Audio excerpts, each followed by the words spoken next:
Salut Hervé. Salut.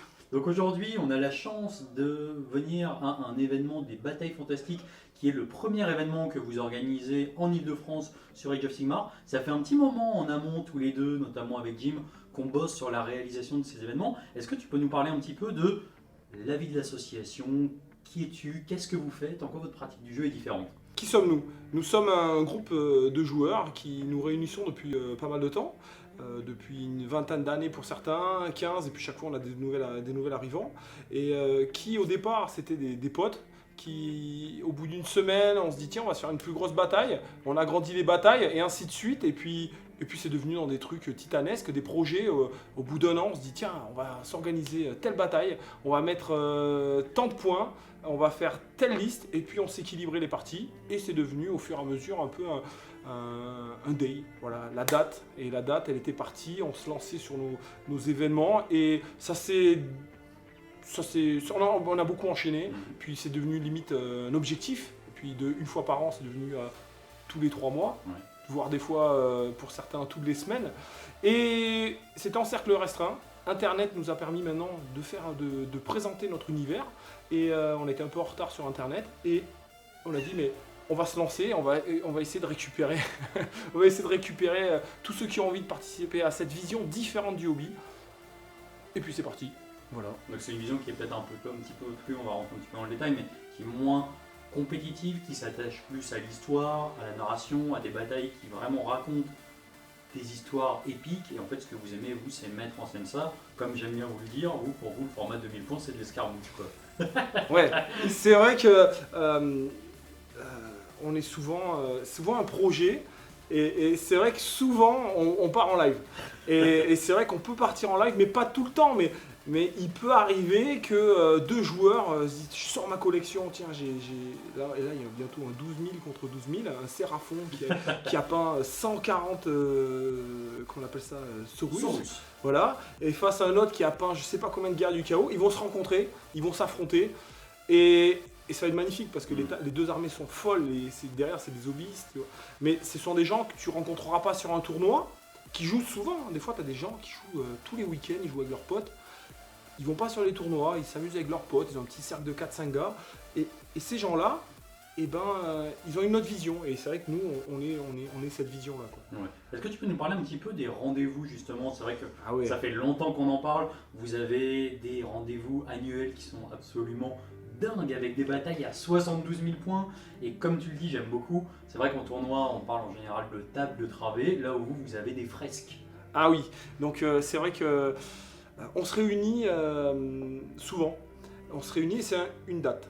Voilà, certains se réuniront pour un tournoi, ils finissent leur armée, et là on se dit rendez-vous tel moment. Alors sur Toulouse, on se réunit. Dernièrement, on était sur l'île, et là on se réunit. On se dit rendez-vous dans 4 mois, dans 5 mois. On bloque une date qui convient souvent au plus de monde. Et là, c'est parti. Au plus fort. Et là, c'est parti. On essaie d'organiser quelque chose pour que tout le monde puisse jouer. On nivelle, parce que le mec qui a peint pendant 5 mois, eh ben, il n'a pas envie d'être tombé tour 3, tour 1, donc on nivelle, on équilibre les listes, tout simplement par bienveillance, hein. Et on sait tous qu'est-ce qui est dérangeant. Le but, c'est pas trop le mettre, voilà, et le but, c'est pas sortir, tiens, je vais acheter tout ce qui marche à ce moment-là. S'il y a des mecs qui aiment peindre, je sais pas, telle figurine, ils développent, ils font leur liste, on nivelle, et là c'est parti. On a eu dernièrement, on était 12 joueurs à 4000 points chacun. Ouais. Voilà, c'était un beau projet, c'était sur Toulouse. Souvent, à Toulouse, on aime bien se réunir aussi parce qu'on a un bon vivier du groupe, hein. Donc voilà pour Toulouse. Là c'était 2250 points. Ouais. Pourquoi 2250? Parce que cassé dans l'esprit, on n'est pas un tournoi. Voilà, il faut. Les bons joueurs, on leur demande souvent de se mettre en difficulté, de sortir des listes plus faibles que d'habitude pour montrer leur talent. Et c'est en plus, ils vont vivre des situations de jeu très compliquées. Là, voilà, on va en parler tout à l'heure, mais on a des super joueurs. Et je leur ai dit dès le début, les gars, t'es bon, mets-toi en difficulté, prends-le comme un challenge.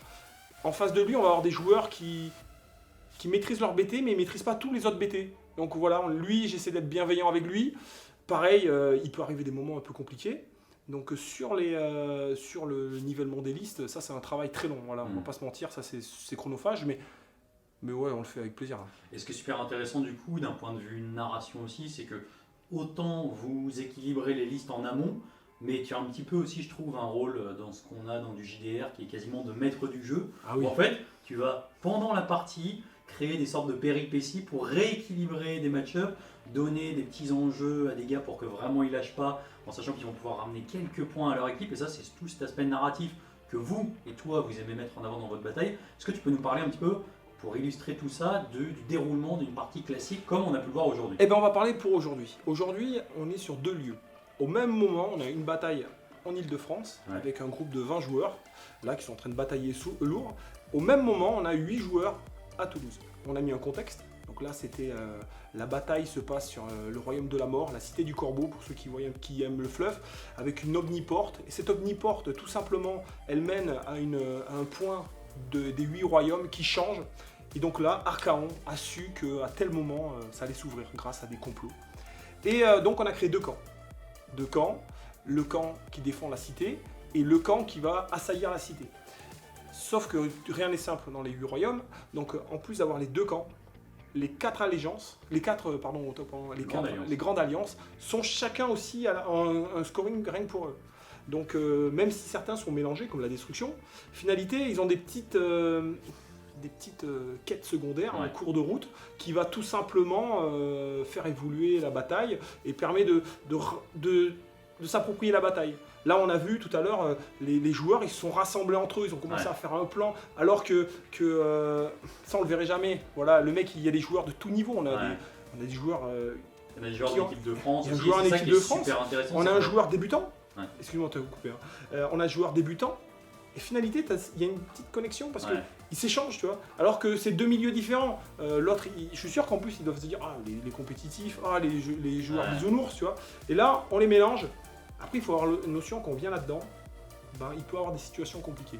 Prenons un exemple. Là, on a d'un coup des téléportations et on a Kragnos, Archaon, qui a avec un Mokrocha, une idole de gore qui tombe dessus. Bon, là, c'est la vie. Voilà, on va pas se mentir, ça peut changer la bataille, mais t'es une équipe. Voilà. Le but, c'est. Même quand on perd, on peut quand même trouver un bon moment. Ouais. Et justement, c'est là aussi où toi, d'un point de vue quasiment maître du jeu, tu vas apporter des petites quêtes secondaires en disant toi, côté destru, si tu arrives à attraper un général de l'ordre, et tu vas marquer des points pour la destruction. Est-ce que tu peux nous parler un petit peu de l'organisation? Parce qu'en fait, on a l'impression qu'il y a à la fois des points qui vont être pour des grandes alliances, mais on a aussi 2 grandes équipes. Comment se font les interactions entre. On a l'impression qu'il y a 2 équipes d'un côté, puisque là, à partir de la deuxième ronde, on a du 10v10. Alors qu'en début de partie, c'était des petites batailles rangées. Comment vous gérez justement cette interaction sur le champ de bataille? Alors le multi, comme on en fait souvent, on a décelé les phases problématiques. Souvent c'est chronophage, d'accord? Qu'est-ce qui est chronophage? C'est la communication entre joueurs qui va ralentir. Une partie à 2000 avec un joueur contre 2000, ça dure un temps. 2 joueurs, chacun avec 1000, ça augmente. Et là on en met 10. Et en plus on augmente les points, donc ce temps a augmenté. Donc tout simplement, on séquence le jeu en plusieurs tables, et le tour 1, le tour 2, c'est des batailles normales, et après on vient tout rassembler, et là on peut commencer à changer de table, et on a créé des règles tout simplement pour simplifier les phases les moments compliqués, les règles qui touchent toute la table, et ainsi de suite, qu'on a peaufiné, parce qu'on on a les baptêmes de feu, et puis chaque fois on fait un petit débrief pour être sûr que tout se passe bien. On fait souvent un petit débrief à la fin, on se reprend, on voit, on demande des petits moments, et pour organiser tout ça. Et on récupère aussi, il faut récupérer l'expérience. Voilà, parce que chaque fois il y a des petites choses, et puis il y a toujours des idées qui. Là il y a des idées qui ont fusé. Là voilà, on va pas se mentir, il y a plein d'idées qui ont fusé. Et tout cela, le but c'est que tout le monde s'amuse. Il n'y a qu'un gagnant. C'est tout le monde. Voilà. Et il faut. Voilà. Une fois qu'on a notion de ça, il n'y a pas de. Il y en a qui vont gagner, il y en a qui vont perdre, mais le but c'est que je dois rééquilibrer. Pour qu'un mec qui joue, il ne faut pas oublier le hobby, et ça c'est très important le hobby. Le hobby, c'est plein de joueurs. C'est plein de personnes qui ont une vision du hobby différente. Il y en a, ils font que peindre. Il y en a, ils font que fabriquer des décors. Moi, c'est un peu mon trip. Il y en a qui font que jouer. Mais ils ont tous la même base du hobby. Alors, oui, voilà, Sigmar, on va pas se mentir, c'est le plus fort. Oh là là. Ce passage, voilà, il faut pas oublier, Sigmar c'est le plus fort. Je le dis, Sigmar c'est le plus fort. Et voilà, là, exemple, on rejoue là, tiens, un petit ripage sur le fluff. La dernière bataille, c'était la bataille de Hammerhall. Et on essaie aussi de suivre un petit peu ce qui se passe. Teclis avait banni Nagash. Et là, sur celle-là, on a Nagash qui est en train de restructurer toute son âme. Au même moment, sur Toulouse, on a 4 joueurs de la mort sur une table lave fantastique qu'on a utilisé ton tuto, qui va se mentir. Petit placement de produit. Ouais, non, mais c'est vrai, ton tuto, je l'ai vraiment, on l'a utilisé. On a fait plus que nous. On a fait plus que toi. Ouais. Mais tu sais, comment on va pas se mentir, quand on fait la base, c'est toujours facile de rajouter des petits peu. T'as fait le plus dur. Nous, on a juste profité. C'est Sylvain qui a l'idée de base, qui a une idée géniale, et ensuite les gens viennent adapter. Ouais, nous on a pioché là-dedans. On va pas se mentir, on a lourdement pioché là-dedans. Et voilà, c'est une transmission de. D'ailleurs, Sylvain qui est là aujourd'hui. Ouais, qui joue avec pas loin de ses tables. Ouais. Et donc pour revenir, ils font une bataille sur l'omnipoint, tout simplement, qui renvoie de l'énergie vitale là-dessus. Et là, il y a un vortex qui est en train d'exploser. J'ai fait des vortex qui vont au fur et à mesure. Ils le savent pas après, mais ce vortex va tout simplement poser un socle avec Nagash, qui est un socle, une figurine socle sur Nagash. Ils le savent pas encore, qui va balancer un séisme sur la table et qui va rajouter un petit peu de fluff. Je vais voir un petit peu qui gagne, qui perd, pour que ça soit bénéfique, pour rééquilibrer un petit peu, pour remettre un peu de match-up, pour que la bataille soit intense. Ouais. Voilà. Et du coup, ce qui est hyper intéressant aussi, c'est qu'on n'en a pas parlé, mais pour accentuer cet aspect narratif et vraiment bataille qui se déroule, au moment de la vérification des listes, déjà vous nivelez au niveau des puissances, on va dire. Ensuite, vous vous attribuez dans les différentes, on va dire, équipes. Mais en plus de ça, vous faites en sorte que les personnages nommés n'apparaissent qu'une seule fois pour qu'on puisse vraiment se projeter dans l'histoire via la bataille qui se déroule sous nos yeux. C'est vrai que là, c'est quelque chose d'atypique. On va pas se mentir parce que c'est quelque chose qui nous freine beaucoup. C'est-à-dire que sur 20 joueurs, on se retrouve avec un seul Archaon, un seul Nagash, un seul ceci, un seul cela. Et c'est freinant parce que souvent, les gens ont acheté cette figurine parce qu'elle était magnifique. Ouais. Mais les gens s'impliquent. Là, on se trouve avec 7 armées Standcast. Et ces 7 armées Standcast sont totalement différentes. En plus, on se retrouve avec des gens qui jouent des choses qu'on ne voit jamais sur des tournois. Donc, pour dire, les personnages nommés, ça permet de s'approprier un peu le truc parce qu'on se retrouve avec 4 fois Kragnos, 4 fois Archaon, 4 fois, surtout ceux qui sont les plus chiants. Voilà, donc ça c'était assez important. On se retrouve que les mecs ils tentent de la diversité. Alors attention, des fois il y a des listes fortes, ça peut arriver, on l'a pas vu. Ou des fois il y a des listes, elles sont tellement folles qu'on la laisse passer. Ouais. Là on a un joueur full troll. Voilà, c'est fou, on lui met, il joue full troll, le mec il met que des trolls, il les a peints, c'est magnifique ces figurines, elles sont superbes. On se retrouve, on a un joueur qui a arrêté un petit peu le hobby, qui est revenu, on l'a rejoué, j'ai fait une armée full cavalerie Standcast, voilà, c'est vas-y, Luce, fonce. Et on se retrouve avec des joueurs qui jouent des choses atypiques.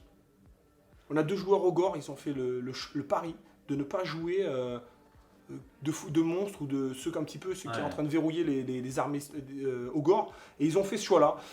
Voilà, il faut comprendre l'importance de la bienveillance. Voilà, il faut être bienveillant. C'est très important parce que des fois un joueur fort pense que le joueur en face de lui, peut-être qu'il essaie de l'entourlouper ou pas. C'est juste que l'autre il maîtrise pas totalement bien les règles. Voilà, et il faut juste, c'est vrai que ça c'est important. Ouais. Souvent c'est des malentendus. Le moment de crispation là, où on pense ah putain j'ai encore fait des 1 ou je vais jouer ma bataille sur le double tour, tous ces petits moments là. Ouais, du coup c'est hyper intéressant en plus que tu donnes l'exemple de Luce, puisque en particulier Luce aujourd'hui est en plus contre un joueur de la dernière équipe de France, et on voit que même si on a 2 visions du hobby qui sont complètement antagonistes, en fait ils viennent tous les deux pour la même chose avec le même état d'esprit, et au final ça se passe. Ah ouais, c'est top, c'est top, je suis vraiment content. Moi j'aime bien quand le mec il revient dans le hobby parce que c'est top, tu vois. Là on en a 2 qu'on a pu remettre. Il y en a un, il avait arrêté, il était reparti sur 40k. Et là il revient à Age of Sigmar, il a peint son armée en 2 jours. Ah oui, Sébastien il a peint son armée de Nurgle, tu la verras, c'est en 2 jours. Le mec il était à fond dans le truc, il s'est lancé dedans. Et c'est bien parce que là tout le monde a fini ses armées. Voilà. Oui, mais c'est génial justement, et vous faites très attention au fait que chacun ramène une belle armée, puisque vu que ce qui est important c'est l'aspect narration, il faut que les armées aussi racontent quelque chose, et c'est toujours un plus. Dernier point qui peut être intéressant d'aborder, c'est que aujourd'hui par exemple, sur toute la journée, c'est une seule bataille qui raconte une histoire avec des règles qui évoluent au fil des tours. Comme tu l'as dit, je pense que c'est important d'avoir ça en tête, mais tout se passe en parallèle et du matin au soir, on est sur une seule grande bataille et à la fin de la journée, on a fini de raconter une histoire. Et comment ça va se passer en tout cas vis-à-vis de la fin de la journée quand vous allez voir avec Toulouse? Est-ce que vous allez mettre les points en commun? Comment ça va se passer un petit peu Alors, d'un point de vue, comptabilité? s'il y en a qui finissent, qui des fois malheureusement il y a des joueurs qui se font table rasée Ouais. pour des situations, pour une phase. On a des tables recueil sur le côté où le joueur dès qu'il a fini, il attend que l'autre se fasse table Ok. rasée, il va jouer. Ils peuvent enchaîner, voilà, après parce qu'après le multi, il faut relâcher la frustration et souvent on fait Ouais. du 1v1 tout en restant bienveillant, les listes sont équilibrées, boum, ils se foutent dessus, voilà. Ouais, écoute. Voilà. Et qu'est-ce qu'on va faire? Tout simplement, on va radditionner les points. Et à la fin, on va prendre le score, on va l'additionner pour voir déjà est-ce que les assaillants ont gagné. Ouais. Et après, on va surtout revoir, parce que la destruction qui est un petit peu alliée du chaos, mais elle, son but, c'est tout péter. Ouais. quand même. Donc à la fin, est-ce que leur destruction totale est bonne? Et ainsi de suite, on va refaire aussi un calcul des 4 grandes allégeances Ouais. et voir simplement si elles ont réussi leur Mhm. objectif. Parce qu'on aura un classement et puis un petit classement en dessous. Et voilà, je ne prends pas les tableaux des joueurs, c'est du global. Est-ce que tu peux nous dire où est-ce qu'on pourrait vous retrouver au niveau de votre association? Est-ce que vous avez un lieu de rencontre? Est-ce que vous avez des plateformes de communication privilégiées sur les réseaux sociaux? Où est-ce qu'on peut vous trouver pour les gens qui seraient intéressés pour participer et qui partagent cette vision du hobby? Alors nous, on a un groupe Facebook qui s'appelle Les Batailles Fantastiques, qui est surtout comme je dis, un moyen d'avoir une autre vision, donc poster des photos d'armées, de batailles, autre chose que il y a beaucoup d'acteurs, je veux dire, sur les réseaux, il y a des pages qui sont vraiment bien, et surtout, on essaie de se rassembler avec cette vision-là, et essayer de se regrouper. On fait des batailles assez souvent, et souvent, les gens ils savent pas qu'on existe. Ouais. Et on lance sur Toulouse, on lance des batailles, on les met sur T3, voilà, on met sur T3. Mais comme c'est pas des tournois, c'est vrai que c'est pas quelque chose qui Ouais. attire, je suis compréhensible. Donc on fait tout trois, on essaie de se réunir sur l'île, là, dernièrement on va se réunir. Là on va faire ici grâce à Die Challenge et grâce à toi aussi, parce que tu as beaucoup été acteur aussi, merci. Hein. C'est gentil. Et non, voilà. Et je te caresse un peu, C'est non, gentil, vraiment c'est merci. gentil. Non, vraiment, Je- merci. Ça, je le couperai pas au montage. Ça. Et voilà, hein. Bon, t'as chuté tout à l'heure, mais bon, ça tu pourras Je le me suis couper fait au attaquer montage. par un Stormcast. Et donc, on essaie de se réunir. L'objectif, c'est en faire tous les 6 mois, tous les 3 mois, en faire une. Le top, c'est quand elles sont multi. On va pas se mentir, c'est quand on arrive à caler 2 lieux en même temps, là, c'est top. Là, voilà. Ouais. Dans nos têtes, on a des objectifs. Et vous communiquez via des Firewarp, c'est ça? Les Firewarp, ouais. C'est vrai on communique beaucoup vers les Firewarp. Il y a des pertes. Qu'est-ce que je voulais dire? On a un Discord. Voilà, Ouais. je pense qu'on est un peu comme tout le monde. On a un petit Discord, une page Facebook. Et puis quand on lance un truc, on en parle sur les pages actuelles. Hein, voilà, des pages de groupe de communication. Bah, écoute, en tout cas, je mettrai tout ça en description pour les gens qui voudraient vous contacter, non pas vous contracter, mais vous contacter Oh, ils peuvent. pour participer. Et puis écoute, en tout cas, merci à toi. Bravo pour l'organisation de ce fantastique tournoi. Puis j'espère qu'on aura l'occasion de Ce n'est pas un tournoi. pour de fantastiques événements. Ouais, des batailles fantastiques, voilà, c'est le cas de le Exactement. dire. Et n'oubliez jamais, Sigmar, c'est le plus fort.